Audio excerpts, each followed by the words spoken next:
आज हम बात करने वाले हैं the power of a new attitude by Alan Nelson book के बारे में। कहानी शुरू होती है एक छोटे से शहर में, जहां एक आम सा आदमी अर्जुन अपनी ज़िंदगी से कुछ परेशान था। अर्जुन की उम्र 32 साल थी। एक नौकरी में फंसा हुआ था जो उसे सिर्फ पैसे देती थी, लेकिन खुशी बिल्कुल नहीं। हर दिन वही रूटीन, सुबह उठो, ऑफिस जाओ, बॉस की सुनो और फिर घर आकर टीवी के आगे सो जाओ। एक दिन अर्जुन की नज़र एक डस्टी सी किताब पर पड़ी जो उसने शायद सालों पहले खरीदी थी। किताब का नाम था the power of a new attitude. वो पहले तो इसे वापस रख देता है, पर उस रात नींद नहीं आती। मन में ख्याल आता है, कहीं ये किताब मेरी लाइफ बदल दे। अगले दिन सुबह सुबह उसने तय कर लिया कि वो इसे पढ़ेगा। पहला चैप्टर था रिकॉग्नाइजिंग सेल्फ सैबोटाज। अर्जुन ने पहले तो इसे हल्के में लिया, लेकिन जैसे जैसे पढ़ना शुरू किया उसे लगा कि ये तो उसकी ही कहानी है। किताब में लिखा था कि कई लोग अपनी ही सोच और आदतों की वजह से आगे नहीं बढ़ पाते। वो खुद अपने सपनों के दुश्मन बन जाते हैं। अर्जुन सोचने लगा, क्या मैं भी ऐसा ही कर रहा हूँ? किताब में एक छोटी सी कहानी थी, एक आदमी की जिसने हर बार अपने गोल्स खुद बर्बाद किए, बस क्योंकि उसे डर था कि वो फेल हो जाएगा। अर्जुन को याद आया कि कैसे उसने अपनी पहली कंपनी शुरू करने का सपना देखा था, लेकिन कभी एक्शन नहीं लिया। उसके दिमाग में हर वक्त एक्सक्यूजेस रहते थे। मुझे ज़्यादा नॉलेज नहीं है, पैसे नहीं हैं, या क्या होगा अगर सब खराब हो गया। उसने कभी ये नहीं सोचा कि शायद सब सही हो सकता है। उस दिन अर्जुन ने अपने छोटे छोटे एक्सक्यूजेस याद करने शुरू किए। वो खुद से सवाल पूछता गया, कितनी बार मैंने अपनी हैप्पीनेस को खुद ब्लॉक किया है। उसे एहसास हुआ कि उसकी सबसे बड़ी प्रॉब्लम उसकी खुद की सोच थी। किताब पढ़ते हुए अर्जुन को एक एक्सरसाइज मिली। उसमें लिखा था, write down all the excuses you make for not chasing your dreams. Arjun ने एक पेपर उठाया और लिखना शुरू किया। 1, मुझे दूसरों की अप्रूवल चाहिए। 2, मैं बहुत लेज़ी हूँ। 3, अगर फेल हो गया तो सब क्या सोचेंगे। 4, मेरे पास समय नहीं है। 5, मेरे पास पैसे नहीं हैं। लिखते लिखते अर्जुन को लगा कि ये सब बस बहाने हैं, ये सब मेरे अंदर का डर है, उसने खुद से कहा। फिर किताब में उसने पढ़ा कि अगर इन एक्सक्यूज़ेस को हटाना है तो सबसे पहले इन्हें एक्सेप्ट करना होगा। किताब ने एक पावरफुल लाइन कही, you cannot fix what you don't acknowledge. Arjun को ये लाइन छू गई। उसने तय कर लिया कि अब एक्सक्यूज़ेस नहीं बनाएगा, लेकिन ये इतना आसान नहीं था। अगले दिन उसने खुद को टेस्ट करने का प्लान बनाया। वो अपने ऑफिस के पास वाले कैफ़े में गया, जहां एक बार उसने सोचा था कि अपने लिए स्मॉल बिजनेस शुरू करेगा। उसने कैफ़े के ओनर से बातचीत शुरू की, भाई बिजनेस चलाना कितना मुश्किल है। ओनर ने हंसते हुए कहा, मुश्किल तो सब कुछ है, पर जो करना है वो करना है। उस दिन अर्जुन ने पहली बार फील किया कि वो खुद को रोक रहा था। उसने अपनी छोटी सेविंग्स में से कुछ पैसे अलग रखे और तय किया कि वो छोटे लेवल से शुरू करेगा। लेकिन कहानी यहीं ख़त्म नहीं होती। अगले ही दिन जब उसने अपना पहला स्टेप लेना चाहा, उसके मन में फिर वही डर आ गया। उसने खुद से पूछा, क्या मैं सच में रेडी हूँ? और यहीं से उसकी असली लड़ाई शुरू हुई। अर्जुन ने किताब का अगला पेज पलटा, जहाँ लिखा था, हर महान यात्रा एक छोटी सी कदम से शुरू होती है, चाहे वह कितनी भी छोटी क्यों ना हो। उसने ठान लिया कि बस अब एक्सक्यूजेस नहीं बनाएगा। उसने अपनी छोटी नोटबुक निकाली और लिखा, मैं हर हफ्ते एक नई स्किल सीखूंगा। मैं हर दिन 10 मिनट खुद से बातें करूंगा। मेंडर को जीतने की कोशिश करूंगा। उस रात अर्जुन ने खुद को आईने में देखा। तू कर सकता है, उसने खुद से कहा। लेकिन असली सवाल ये था, क्या अर्जुन सच में अपने सेल्फ सैबोटाजिंग बिहेवियर्स को ओवरकम कर पाएगा? क्या वो अपने सपनों के पीछे जाएगा या फिर वापस उसी बोरिंग रूटीन में फंस जाएगा? कहानी यहीं नहीं रुकती, आगे बहुत कुछ होना बाकी है। अर्जुन की कहानी वहीं से आगे बढ़ती है, जहां उसने खुद से वादा किया था कि वो अब एक्सक्यूजेस नहीं बनाएगा। लेकिन वो वादा करना और उसे निभाना दो अलग बातें थीं। कुछ दिन बाद एक सुबह ऑफिस जाने से पहले अर्जुन ने फिर से the power of a new attitude को उठाया। अब वो अगले चैप्टर पर पहुंच चुका था, the impact of attitude on success. किताब की शुरुआत में एक लाइन थी, your attitude determines your altitude. Arjun को ये लाइन बड़ी फैंसी लगी, लेकिन वो ये नहीं समझ पाया कि इसका असली मतलब क्या है। उसने सोचा, ये एटीट्यूड वाली बातें सुनने में तो अच्छी लगती हैं, पर असल में इनका कोई मतलब भी है? किताब पढ़ते पढ़ते उसे एक और कहानी मिली। कहानी एक लड़के की थी जो पढ़ाई में अच्छा था, पर हर वक्त अपने हालात की शिकायत करता रहता था। उसने अपने आप को हमेशा विक्टिम की तरह देखा और अपनी किस्मत को कोसता रहा।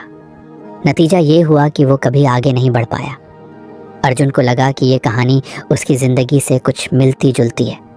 उसने खुद से पूछा, क्या मैं भी अपने हालात की शिकायत करता रहता हूँ? जवाब जल्दी ही सामने आ गया। हर बार जब उसे किसी काम में दिक्कत होती, वो अपने आसपास वालों को ब्लेम करने लगता था। बॉस की वजह से प्रमोशन नहीं मिला, घर के लोग सपोर्ट नहीं करते, दोस्त बहुत सेल्फिश हैं। पर असल में ये सब बहाने थे। किताब में लिखा था कि your attitude is the only thing you can control, no matter how bad the circumstances are. Arjun ने सोचा, तो अगर एटीट्यूड बदलने से सक्सेस मिलती है तो मैं भी ट्राई कर सकता हूँ। उसने फिर से अपनी नोटबुक निकाली और लिखा, 1. मैं अपनी शिकायतें कम करूँगा। 2. हर स्थिति में सकारात्मकता ढूंढने की कोशिश करूँगा। 3. हर सुबह खुद को याद दिलाऊंगा कि मैं अपने सोचने का तरीका बदल सकता हूँ। लेकिन ये इतना आसान नहीं था। अगले दिन ऑफिस में अर्जुन का बॉस फिर से उस पर चिल्ला रहा था। अर्जुन का दिमाग गुस्से से भर गया। क्या एटीट्यूड बदलने से ये आदमी बदल जाएगा? उसने खुद से पूछा। लेकिन तभी उसे किताब की एक और लाइन याद आई। आपके पास दूसरों को नियंत्रित करने की क्षमता नहीं है, लेकिन आप दूसरों के प्रति अपनी प्रतिक्रिया को नियंत्रित कर सकते हैं। उसने गहरी सांस ली और सोचने लगा, शायद ये चिल्लाना मेरी ग्रोथ के लिए एक चैलेंज है। अगर मैं इसे काल्मली हैंडल कर लूँ तो ये मेरे लिए अच्छा होगा। उस दिन उसने पहली बार अपने गुस्से पर काबू पाया।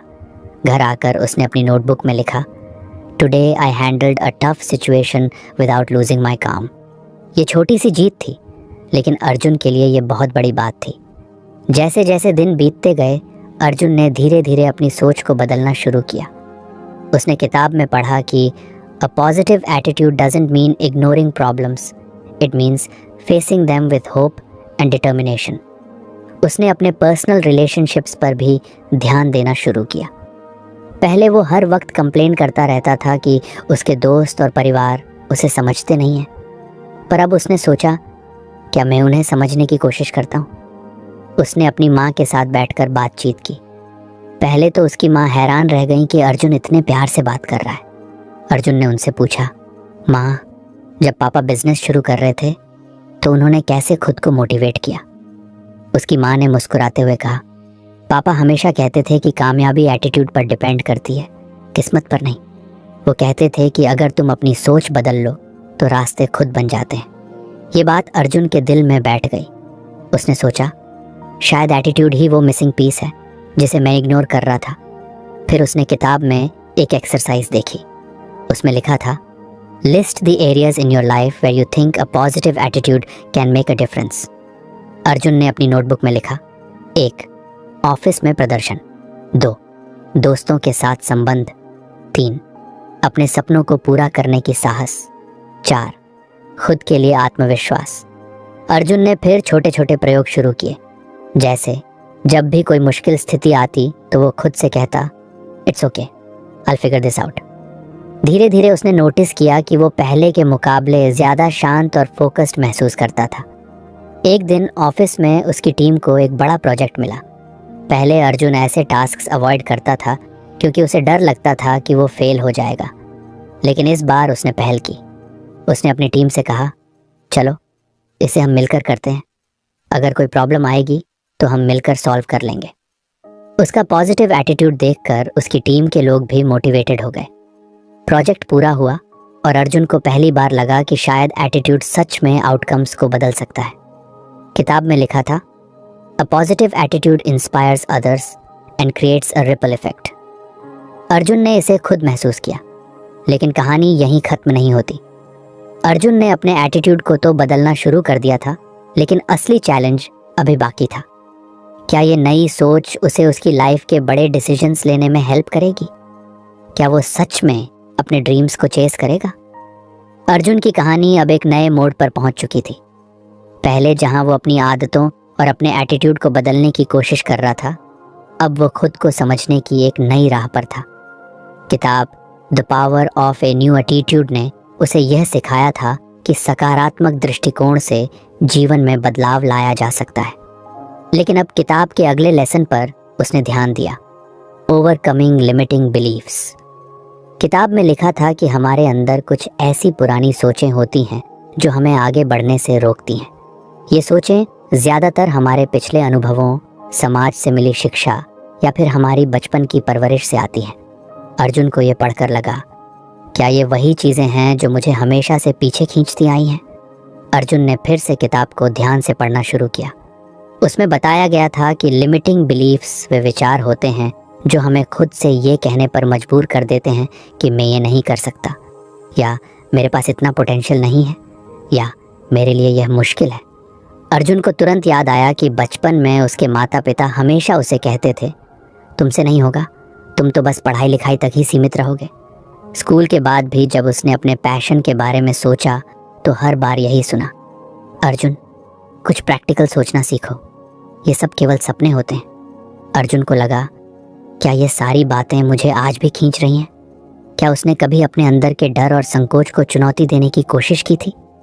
क्या उसने कभी उन विश्वासों को बदलने की कोशिश की थी जो उसे हमेशा से कमतर महसूस कराते थे? किताब में आगे एक एक्सरसाइज थी, सीमित विश्वासों को पहचानें जिन्होंने जीवन में आपकी प्रगति को रोका है। अर्जुन ने अपनी नोटबुक निकाली और लिखने लगा, 1, मैं खुद को कभी पूरा नहीं समझ पाया। 2, मुझे किसी बड़े अवसर के लिए तैयार नहीं किया गया है। 3, अगर मैं कुछ बड़ा करूंगा तो लोग मुझे आलोचना करेंगे। 4, मुझे लगता था कि पैसे कमाने के लिए मुझे कोई खास टैलेंट चाहिए। 5, मैं हमेशा दूसरों से कम हूँ। अर्जुन ने महसूस किया कि इन सभी विश्वासों ने उसे हमेशा रोक कर रखा था। उसने अब इसे अपनी नज़र से देखने की कोशिश की। क्या ये सच में सच थे? क्या वो सच में उतना ही कमज़ोर था जितना उसे पहले लगता था?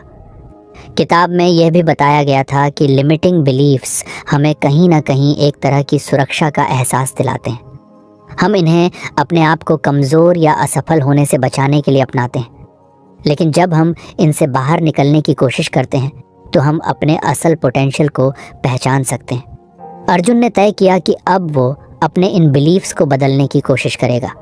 अर्जुन ने खुद से पूछा, क्या सच में मैं इतना असहाय हूँ? जवाब उसकी आत्मा में था, नहीं, मैं इनकेपेबल हूँ। लेकिन फिर उसने देखा कि जब भी वो कुछ नया करने की सोचता है, उसके मन में वही पुराने डर और शंका के विचार आते हैं। उसने किताब के इस हिस्से को फिर से पढ़ा जहाँ लिखा था, you can only break free from limiting beliefs by actively challenging them. Arjun ने सोचा, तो मुझे इन्हें चुनौती देनी होगी। अर्जुन ने पहला कदम उठाया। उसने अपने सबसे बड़े डर का सामना करने का सोचा। वो डर था कि लोग उसे आलोचना करेंगे। जब भी अर्जुन को कोई नया आइडिया या प्रोजेक्ट करने का मन आता तो उसके मन में ये ख्याल आता, क्या लोग मुझे मूर्ख समझेंगे? लेकिन अब उसने खुद से कहा, अगर मैं दूसरों की सोच से डर कर रुक जाऊं तो मैं कभी अपने सपनों को नहीं पा सकता। उसने अपनी ज़िंदगी में कई बार देखा था कि जब उसने खुद को किसी डर से बाहर निकाला तो न केवल वो खुद को एक कदम और आगे बढ़ाता था, बल्कि दूसरों से भी अच्छा फीडबैक मिलता था। उसने खुद से यह भी वादा किया कि अब जब भी उसे डर लगेगा वो उस डर का सामना करेगा, उसे अपने मन में चुनौती देगा। अर्जुन ने पहले अपने छोटे डर से शुरुआत की। उसने अपनी कंपनी के लिए एक नया प्रोजेक्ट शुरू किया जिसका आइडिया उसे कुछ दिन पहले आया था। ये एक नया उत्पाद था जिसे उसने टीम के सामने रखा। उसकी पुरानी सोच कह रही थी, क्या मेरी टीम मुझे गंभीरता से लेगी? लेकिन अब उसने खुद को यकीन दिलाया, मैं यह कर सकता हूँ। और हुआ वही जो उसने सोचा था। टीम ने आइडिया को सराहा और काम शुरू कर दिया। लेकिन सबसे बड़ी चुनौती उसके सामने तब आई जब उसने बड़े सपनों के बारे में सोचा। क्या मुझे बड़े गोल सेट करने का अधिकार है? ये सवाल उसे बार बार परेशान करता था। फिर उसने किताब की एक और लाइन पढ़ी, आप बढ़ नहीं सकते हैं यदि आप जोखिम नहीं उठाते हैं। अर्जुन ने अपने डर को पूरी तरह से चुनौती दी और फैसला किया कि अब उसे अपनी ज़िंदगी में बड़े गोल सेट करने होंगे। उसने अपने सपनों को उड़ा दिया और सोचा कि जो भी उसे चाहिए वह अपने हार्ड वर्क और पॉजिटिव एटीट्यूड से पा सकता है। अर्जुन ने इस सोच को अपनी ज़िंदगी में उतारना शुरू किया। अब उसने छोटे छोटे बदलाव किए, जैसे कि खुद से यह कहना कि मैं इनकेपेबल हूँ और मैं जिस चीज़ को करना चाहता हूँ वह मुझे करना ही है। उसने पुराने विश्वासों को चुनौती देने का यह तरीका अपनाया। धीरे धीरे अर्जुन को महसूस होने लगा कि उसकी ज़िंदगी में बदलाव आने लगा है। वह पहले से कहीं ज़्यादा कॉन्फिडेंट और फोकस्ड महसूस कर रहा था। सेल्फ डाउट कम हो गया था और वह खुद को अपनी पुरानी सोच से बाहर निकाल पा रहा था। एक दिन ऑफिस में अर्जुन ने एक बड़ा कदम और उठाया। उसने तय किया कि वह अपने बॉस से खुले तौर पर बात करेगा और अपनी फीलिंग्स और एस्पिरेशंस को व्यक्त करेगा। पहले वह हमेशा सोचता था कि अगर वह अपनी एम्बिशंस दिखाएगा तो लोग उसे एरोगेंट समझेंगे, लेकिन अब उसने खुद से कहा, मैं क्या चाहता हूँ ये बताना मेरा हक है। जब अर्जुन ने अपने बॉस से बातचीत की तो उसकी बातें सुनकर बॉस ने उसे समझाया कि अगर वह खुद को सीमित करता है तो वह अपने असल पोटेंशियल को कभी नहीं पहचान पाएगा। Don't be afraid to dream big, boss ने कहा। You can achieve anything you set your mind to. Arjun को लगा कि उसकी लिमिटिंग बिलीव्स के खिलाफ लड़ाई अब जीतने की ओर बढ़ रही थी। वह हर दिन खुद को और अपने सोचने के तरीके को बदल रहा था, लेकिन क्या अर्जुन अपने पुराने लिमिटिंग बिलीव्स को पूरी तरह से नष्ट कर पाएगा? क्या वह अब अपने सपनों को पूरे आत्मविश्वास के साथ जी पाएगा? उसकी जर्नी यहीं खत्म नहीं होती, आगे और भी बहुत कुछ सीखने को है। अर्जुन के अगले कदम क्या होंगे, ये जानने के लिए इंतज़ार करना होगा अगले चैप्टर का। अर्जुन की कहानी अब एक और अहम मोड़ पर आ चुकी थी। पहले जहां उसने अपनी सेल्फ सैबोटाजिंग आदतों को पहचानने की कोशिश की थी, फिर अपनी नेगेटिव सोच और लिमिटिंग बिलीव्स को चुनौती दी थी, अब वह खुद को और अपनी ज़िंदगी को पूरी तरह से जिम्मेदारी लेने के लिए तैयार महसूस कर रहा था। ये सब अर्जुन के लिए एक नई शुरुआत थी और अब वह किताब the power of a new attitude के अगले अध्याय पर था, the role of personal responsibility. किताब में लिखा था, आप अपने परिस्थितियों के शिकार नहीं हैं, आप अपने चुनावों के उत्पाद हैं। अर्जुन ने इस लाइन को बार बार पढ़ा और उसने महसूस किया कि यह एक शक्तिशाली विचार है।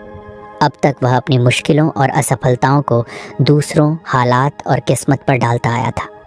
वह हमेशा यही सोचता था कि अगर कुछ चीज़ें अलग होती तो उसकी ज़िंदगी भी बेहतर होती, लेकिन अब इस नए दृष्टिकोण ने उसे अपनी असल जिम्मेदारी का एहसास दिलाया। किताब में नेल्सन ने यह भी कहा था कि हर व्यक्ति अपनी परिस्थितियों को बदलने की ताकत रखता है, लेकिन इसके लिए सबसे ज़रूरी है अपनी सोच और फैसलों में बदलाव लाना। अर्जुन को यह समझ में आने लगा कि अगर उसे अपनी ज़िंदगी को बेहतर बनाना है तो उसे खुद को पूरी तरह से जिम्मेदार ठहराना होगा। वह अब यह महसूस कर रहा था कि जितनी बार उसने अपनी असफलताओं के लिए दूसरों को दोषी ठहराया, उतनी बार उसने अपनी शक्ति और क्षमता को नकारा था। अर्जुन ने खुद से सवाल किया, क्या मैं सच में अपनी परिस्थितियों को बदलने के लिए जिम्मेदार हूँ? और उसे इसका जवाब साफ था, हाँ, अब मैं हूँ। अर्जुन ने किताब की एक एक्सरसाइज में बताया गया तरीका अपनाने का सोचा। उसमें लिखा था, List the areas where you have been blaming external circumstances or others and write down how you can take responsibility for each situation. Arjun ने अपनी नोटबुक निकाली और लिखने लगा। 1. ऑफिस में प्रमोशन नहीं मिला, मैंने खुद पर काम नहीं किया, खुद को साबित करने की कोशिश नहीं की। 2. अपना बिजनेस शुरू करने का डर, मैंने हमेशा अपनी कमी को ही देखा, कभी मौके को नहीं। 3. दोस्तों के साथ दूरी, मैंने खुद ही अपनी प्रायोरिटीज़ गलत रखी और दूसरों को दूर कर दिया। अर्जुन को एहसास हुआ कि वह कितनी बार अपनी असफलताओं और समस्याओं का दोष दूसरों पर डाल चुका था, जबकि असल में ये सब उसकी अपनी जिम्मेदारी थी। उसने किताब में पढ़ा था कि taking personal responsibility doesn't mean blaming yourself for everything, it means accepting that you have the power to change your reactions and decisions. Arjun ने सोचा, अगर मैं खुद को पूरी जिम्मेदारी दूं तो मेरे पास बदलाव की शक्ति भी होगी, और उसने तय किया कि अब वह अपनी ज़िंदगी में होने वाली हर चीज़ का जिम्मेदार खुद होगा। अर्जुन ने इसे अपने व्यवहार में उतारने की कोशिश की। पहले तो वह हर दिन उसी पुराने रूटीन में बंधा हुआ था, लेकिन अब उसने अपने दिन की शुरुआत इस सोच से की, आज मैं अपनी ज़िंदगी के लिए जिम्मेदार हूँ। सबसे पहले उसने अपने बॉस से एक सीधी बातचीत करने का मन बनाया। पहले वह हमेशा इस डर से कतराता था कि अगर वह अपनी इच्छा और विचार साझा करेगा तो उसे नकारा कर दिया जाएगा, लेकिन अब वह इस डर को चुनौती देने के लिए तैयार था। अर्जुन ने ऑफिस में अपने बॉस से मिलकर कहा, मुझे लगता है कि मेरी ग्रोथ रुक गई है और मुझे कुछ नया करने का मौका चाहिए। मैं चाहता हूँ कि मैं खुद को साबित कर सकूँ, मुझे अधिक जिम्मेदारी दी जाए। उसका बॉस, जो पहले बहुत सख्त और अव्यवस्थित महसूस होता था, अब उसकी बातों को ध्यान से सुन रहा था। अर्जुन को महसूस हुआ कि उसकी आवाज़ अब पहले से ज़्यादा मजबूत और आत्मविश्वासी हो गई थी। उसके मन में पहले जितना डर और संकोच था, अब वह कम हो गया था। बॉस ने उसकी बातों पर विचार किया और कहा, तुमने अपनी जिम्मेदारी उठाई है और अब हम तुम्हें कुछ और बड़े प्रोजेक्ट पर काम करने का मौका देंगे। यह अर्जुन के लिए एक महत्वपूर्ण बदलाव था। उसने महसूस किया कि अगर वह खुद को जिम्मेदार ठहराएगा तो उसे बेहतर मौके मिल सकते हैं। घर पर भी अर्जुन ने यही मानसिकता अपनाने का फैसला किया। पहले वह हमेशा यह सोचता था कि उसके परिवार वाले उसे पूरी तरह से समझते नहीं हैं और वो उसकी मदद नहीं करते। लेकिन अब उसने अपने परिवार से यह कहना शुरू किया, मैं अपनी ज़िंदगी में होने वाली हर चीज़ के लिए जिम्मेदार हूँ। मैं चाहता हूँ कि हम सब एक दूसरे की मदद करें। उसकी माँ, जो पहले अक्सर उसे उसके फैसलों पर सलाह देती थी, अब अर्जुन की नज़रें बदलने पर खुश हो गईं। अर्जुन ने भी अपना नज़रिया बदला और उन्होंने सोचना शुरू किया कि परिवार में एक दूसरे को समझना और सहयोग देना कितना ज़रूरी है। उसने अपनी माँ से कहा, माँ, मैं चाहता हूँ कि हम दोनों मिलकर यह सोचें कि मैं किस तरह से अपनी पूरी क्षमता का उपयोग कर सकता हूँ। ये छोटी छोटी बातें अर्जुन की मानसिकता में बड़े बदलाव ला रही थीं। उसने ये समझा कि अगर वह किसी भी क्षेत्र में सफलता पाना चाहता है तो उसे अपनी जिम्मेदारी खुद लेनी होगी। अर्जुन अब यह जान चुका था कि यदि वह अपना माइंडसेट बदलता है और अपनी प्रतिक्रियाओं को नियंत्रित करता है तो वह अपनी सर्कमस्टेंसेस को बदल सकता है। किताब में लिखा था, When you take responsibility for your actions, you empower yourself to create the life you desire. Arjun ने इस बात को पूरी तरह से समझा। अब उसे अपनी कठिनाइयों और समस्याओं को बाहरी कारणों से जोड़ने के बजाय अपनी आंतरिक ताकत और फैसलों के साथ उन्हें हल करना था। अर्जुन ने अपने सपनों को आगे बढ़ाने के लिए और भी कदम उठाने का निर्णय लिया। उसने अपने छोटे छोटे लक्ष्यों को सेट किया, जैसे हर दिन एक नई स्किल सीखना, अपनी प्रोडक्टिविटी बढ़ाना और अपने फियर को फेस करना। उसने महसूस किया कि यह सब उसकी ज़िंदगी को बेहतर बनाने के लिए ज़रूरी था। कुछ महीनों बाद अर्जुन को एक और बड़ा मौका मिला। उसके बॉस ने उसे एक बड़ा प्रोजेक्ट सौंपा जिसका रिजल्ट उसकी पूरी टीम पर निर्भर था। पहले अर्जुन को यह सोचकर डर लग रहा था कि क्या वह सब संभाल पाएगा, लेकिन अब उसने खुद से कहा, मैं इस मौके को अपनी जिम्मेदारी समझूंगा और पूरी तरह से इसका सामना करूंगा। उसने प्रोजेक्ट पर काम करना शुरू किया और धीरे धीरे टीम को अच्छे से लीड करने लगा।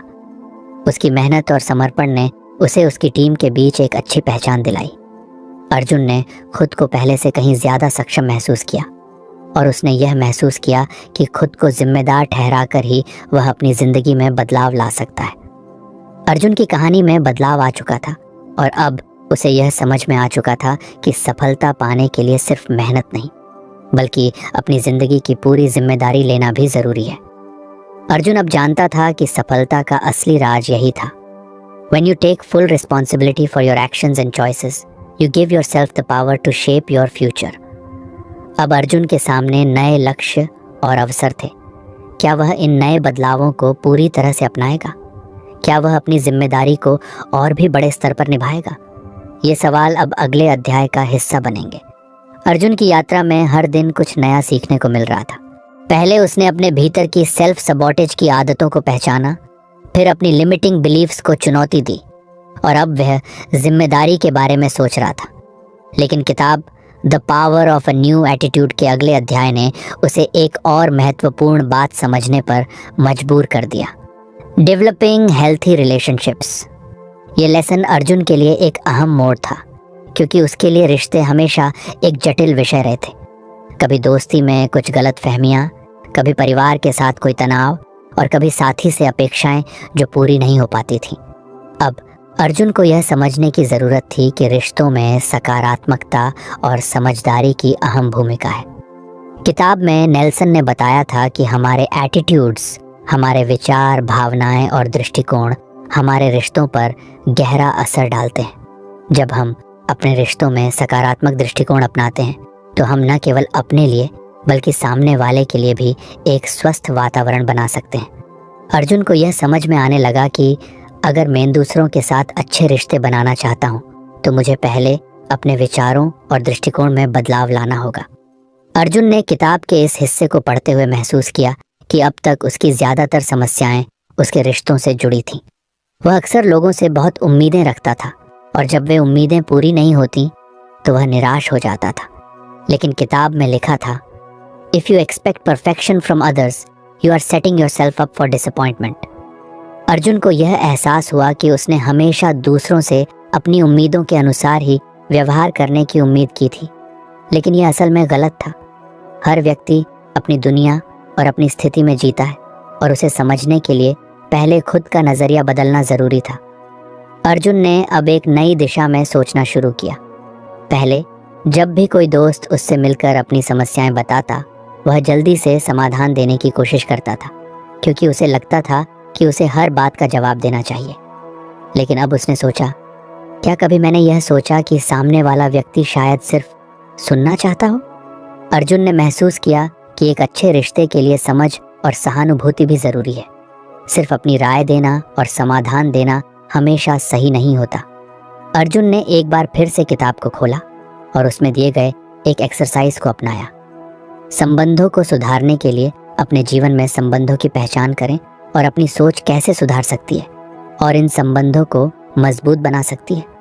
अर्जुन ने अपनी नोटबुक निकाली और लिखने लगा। 1. दोस्तों के साथ हमेशा अपनी उम्मीदें ज़्यादा रखता था, कभी उन्हें समझने की कोशिश नहीं की। 2. परिवार के साथ कभी उन्हें पूरी तरह से सुना नहीं, हमेशा अपनी बातें ज़्यादा की। 3.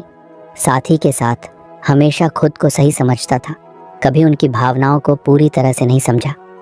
अर्जुन को यह महसूस हुआ कि वह पहले इन रिश्तों में हमेशा अपनी ओर से बदलाव चाहता था, लेकिन सामने वाले की भावनाओं और ज़रूरतों को सही तरीके से समझने की कोशिश कभी नहीं की। वह समझ गया कि स्वस्थ रिश्तों के लिए अपने दृष्टिकोण में बदलाव और सामने वाले की स्थिति को समझना बहुत ज़रूरी है। अर्जुन ने किताब में एक बहुत महत्वपूर्ण बात पढ़ी। एक सकारात्मक दृष्टिकोण संबंधों की शुरुआत सुनने की इच्छा, सहानुभूति देने और दूसरे व्यक्ति के दृष्टिकोण को समझने की इच्छा से शुरू होती है। अर्जुन ने ठान लिया कि अब उसे हर रिश्ते में यह 3 बातें अपनानी होंगी: सुनना, सहानुभूति दिखाना और सामने वाले के दृष्टिकोण को समझना। वह सबसे पहले अपने दोस्त मोहन से मिलने गया। मोहन हमेशा उसके अच्छे दोस्त रहे थे, लेकिन हाल ही में उनके बीच कुछ दूरियां आ गई थीं। अर्जुन ने सोचा, क्या मैं ऐसे ही करता हूँ जब मैं मोहन से बात करता हूँ? अर्जुन को लगा कि वह हमेशा मोहन से अपेक्षाएं रखता था, जैसे कि मोहन उसे हमेशा समय दे और कभी वह अपनी समस्याओं को अर्जुन से साझा न करे। अर्जुन ने यह सोचा कि अगर उसे मोहन से एक अच्छा रिश्ता बनाना है तो उसे पहले मोहन को समझना होगा। अर्जुन ने मोहन से कहा, यार, मुझे लगता है कि हम पिछले कुछ समय से ज़्यादा बात नहीं कर पा रहे हैं। क्या कुछ ऐसा है जो तुम शेयर करना चाहते हो? मोहन ने कुछ देर चुप रहकर कहा, तुमसे तो मैं हमेशा बात करता था, लेकिन हाल ही में मुझे लगता है कि तुम्हारा ध्यान ज़्यादा खुद पर रहता है। कभी मेरी बातें सुनने का वक्त नहीं मिलता। अर्जुन को कुछ अचरज हुआ, लेकिन साथ ही उसे महसूस हुआ कि मोहन ने क्या कहा था। अर्जुन ने कहा, मुझे माफ़ करना यार, मैं तुमसे सही तरीके से बात नहीं कर पाया। आज से मैं ज़्यादा ध्यान दूंगा। ये छोटी सी बातचीत अर्जुन के लिए एक महत्वपूर्ण टर्निंग पॉइंट थी। उसने अब यह समझ लिया था कि एक अच्छे रिश्ते के लिए सिर्फ अपनी बात रखना नहीं, बल्कि सामने वाले की बातों को भी समझना ज़रूरी है। अर्जुन ने अपने व्यवहार में बदलाव लाया और अब वह अपने दोस्तों के साथ ज़्यादा धैर्य से और समझदारी से पेश आने लगा। अब अर्जुन ने अपने परिवार के साथ भी ऐसा ही करना शुरू किया। पहले जब भी उसकी माँ या पिता उसे किसी चीज़ के लिए कहते तो वह यह सोचकर चिढ़ जाता कि वे उसकी ज़िंदगी में दखल दे रहे हैं, लेकिन अब उसने सोचा, क्या मैं कभी यह समझने की कोशिश करता हूँ कि वे क्यों कहते हैं? अर्जुन ने अपनी माँ से एक दिन कहा, माँ, तुम्हारी बातें हमेशा मुझे सही लगती हैं। अब मैं ये समझता हूँ कि तुम सिर्फ मेरी भलाई के लिए बोलती हो। उसकी माँ ने मुस्कुराते हुए कहा, बिल्कुल बेटा, मैं हमेशा तुम्हारी अच्छाई चाहती हूँ। अर्जुन को यह एहसास हुआ कि परिवार में रिश्ते सुधारने के लिए सिर्फ प्यार नहीं, बल्कि समझदारी और सहानुभूति भी चाहिए। पहले उसने अपनी माँ के हर सुझाव को नकारा किया था, अर्जुन ने अब अपने साथी के साथ भी रिश्ते में सुधार लाने की ठानी। पहले वह हमेशा अपनी सोच को सही मानता था और कभी अपनी साथी की भावनाओं को नहीं समझता था। लेकिन अब उसने समझा कि एक रिश्ते में दोनों की भावनाएं अहम होती हैं। अर्जुन ने अपनी साथी से एक दिन कहा, मुझे लगा था कि मैं हमेशा सही हूँ, लेकिन अब मुझे यह समझ आ रहा है कि हमारी बातों को सही से समझना ज़्यादा ज़रूरी है। उसकी साथी ने मुस्कुराते हुए कहा, तुम्हारा यह नया नज़रिया बहुत अच्छा है। अब मुझे लगता है कि हम दोनों एक दूसरे को अच्छे से समझ सकते हैं। अर्जुन के रिश्तों में यह बदलाव सिर्फ उसके लिए ही नहीं बल्कि उसके आसपास के लोगों के लिए भी अच्छा था। अब उसने समझ लिया था कि एक अच्छे रिश्ते के लिए दो बातें सबसे ज़रूरी हैं, सुनना और समझना। अगर वह दूसरों को अपनी बातें समझाने के बजाय उनकी बातों को समझने की कोशिश करता तो उसके रिश्ते और भी बेहतर हो सकते थे। अर्जुन अब जानता था कि रिश्तों में बदलाव लाने के लिए सबसे पहले हमें अपने दृष्टिकोण में बदलाव करना होगा। जब हम दूसरों को समझने की कोशिश करते हैं और सकारात्मक दृष्टिकोण अपनाते हैं तो रिश्तों में भी वही सकारात्मकता दिखाई देती है। अर्जुन के जीवन में इस परिवर्तन के बाद वह अब रिश्तों में और भी मजबूत और स्वस्थ तरीके से जुड़ा था। क्या अर्जुन अपने रिश्तों में और भी सुधार करेगा? क्या उसकी समझदारी और सकारात्मक दृष्टिकोण उसे और बेहतर रिश्तों में बदल सकेगा? ये जानने के लिए अर्जुन की कहानी अगले अध्याय तक जारी रहती है। अर्जुन की यात्रा अब एक नए मोड़ पर थी। पहले वह किताब the power of a new attitude के विभिन्न पाठों के माध्यम से अपनी खुद की सोच, आदतों और दृष्टिकोण में बदलाव ला चुका था। उसने सेल्फ सैबोटाज को पहचाना, अपनी लिमिटिंग बिलीफ्स को चुनौती दी और जिम्मेदारी का एहसास किया। उसने रिश्तों में सुधार लाने की दिशा में भी सकारात्मक कदम उठाए थे। लेकिन अब वह उस पॉजिटिव बदलाव के अंतर्गत एक और महत्वपूर्ण मोड़ पर आ चुका था और अब उसका सफ़र अपने अंतिम अध्याय तक पहुंचने वाला था। अब तक अर्जुन ने समझ लिया था कि किसी भी रिश्ते में सफलता और स्थिरता के लिए सबसे अहम चीज़ है सहानुभूति, समझदारी और समय की सही कीमत। उसने अपने दोस्तों, परिवार और साथी के साथ अपनी उम्मीदों का सही मूल्यांकन किया। पहले जहां वह हमेशा दूसरों से उम्मीद करता था कि वे उसके अनुसार चलें, अब वह यह जान चुका था कि रिश्तों को बनाए रखने के लिए हमें खुद को बदलना होता है। किताब के इस आखिरी अध्याय ने अर्जुन को यह एहसास दिलाया कि अगर आप अपनी सोच में बदलाव लाते हैं तो आपके रिश्ते भी स्वाभाविक रूप से बदलने लगते हैं। अर्जुन को समझ में आ चुका था कि एक रिश्ते को जिंदा रखने के लिए सिर्फ समझदारी और समय का सही इस्तेमाल नहीं, बल्कि यह भी ज़रूरी है कि हम सामने वाले की दृष्टि और अनुभवों को समझें। कुछ महीनों पहले की बात करें तो अर्जुन ने अपने जीवन में रिश्तों को लेकर कुछ सही कदम उठाए थे, लेकिन वह अब जानता था कि उसे इन बदलावों को स्थिर और निरंतर बनाना होगा। परिवार के साथ उसका रिश्ता अब पहले से कहीं ज़्यादा मजबूत था। वह अपनी माँ के साथ बैठकर लंबी लंबी बातें करता था, जो कभी वह अपनी व्यस्तता में न करता था। पिता के साथ भी वह अब ज़्यादा समय बिताता था, क्योंकि उसने महसूस किया था कि अगर रिश्तों में हम समय देते हैं तो वे और भी बेहतर होते हैं। अर्जुन के दोस्तों के साथ भी अब पहले जैसा तनाव नहीं था। उसने मोहन से किया वादा निभाया था और अब उनकी दोस्ती में कोई दरार नहीं थी। वह जानता था कि एक अच्छे दोस्त बनने के लिए हमें सिर्फ हमारी बात नहीं बल्कि सामने वाले की बात भी सुननी पड़ती है। उसने अपनी बातचीत में बदलाव किया था। पहले जब भी कोई दोस्त परेशान होता था तो वह तुरंत समाधान देना चाहता था, लेकिन अब वह पहले उन्हें सुने, समझे और फिर कोई सुझाव देता था। साथी के साथ भी अब उनका रिश्ता और भी मजबूत हो गया था। अर्जुन ने जितनी बार खुद को सही साबित करने की कोशिश की थी, उतनी ही बार वह अपनी साथी के दृष्टिकोण को नकारता चला गया था। अब उसने अपनी साथी की बातों को समझने की कोशिश की थी और यही उसका सबसे बड़ा कदम था। रिश्ते में एक दूसरे की भावनाओं को समझना और उसका सम्मान करना अर्जुन को अब यह पूरी तरह समझ में आ चुका था। अर्जुन के लिए यह बदलाव सिर्फ मानसिक था, बल्कि उसका व्यवहार भी बदल चुका था। वह अब अपने रिश्तों में ज़्यादा ध्यान देने वाला, ज़्यादा समझदारी से काम करने वाला और ज़्यादा पॉजिटिव बन चुका था। उसने अब समझा था कि अगर हम खुद को बदलते हैं तो हमारे आसपास के रिश्ते भी बदलते हैं। रिश्तों में परफेक्ट होना ज़रूरी नहीं होता, लेकिन उनमें समझदारी और एक दूसरे का सम्मान होना बेहद महत्वपूर्ण है। समाप्ति की ओर बढ़ते हुए अर्जुन ने खुद से एक वादा किया था कि वह हमेशा इस नए दृष्टिकोण के साथ अपनी जिंदगी जीने का प्रयास करेगा। उसने यह महसूस किया था कि जीवन में बहुत से रास्ते खुलते हैं जब हम अपनी सोच को बदलते हैं और खुद की जिम्मेदारी उठाते हैं। अब अर्जुन को इस बात का एहसास था कि सबसे ज़रूरी बात यह नहीं है कि हम किसके साथ हैं, बल्कि यह है कि हम खुद के साथ कैसा संबंध रखते हैं। किताब की आखिरी पंक्तियां अर्जुन के दिल में गूंज रही थीं। आपके पास जीवन को परिवर्तित करने की शक्ति है। All it takes is a new attitude, a willingness to grow, and the courage to take responsibility for your choices. Arjun ने यह समझ लिया था कि अब उसका जीवन पहले जैसा नहीं रहने वाला था। वह अपने अंदर के बदलावों को अब बाहर भी दिखाना चाहता था। उसने एक नए दिन की शुरुआत की जो न केवल उसके लिए बल्कि उसके आसपास के लोगों के लिए भी एक नया अध्याय था। अर्जुन का सफ़र यही ख़त्म नहीं हो रहा था, ये तो बस एक नई शुरुआत थी।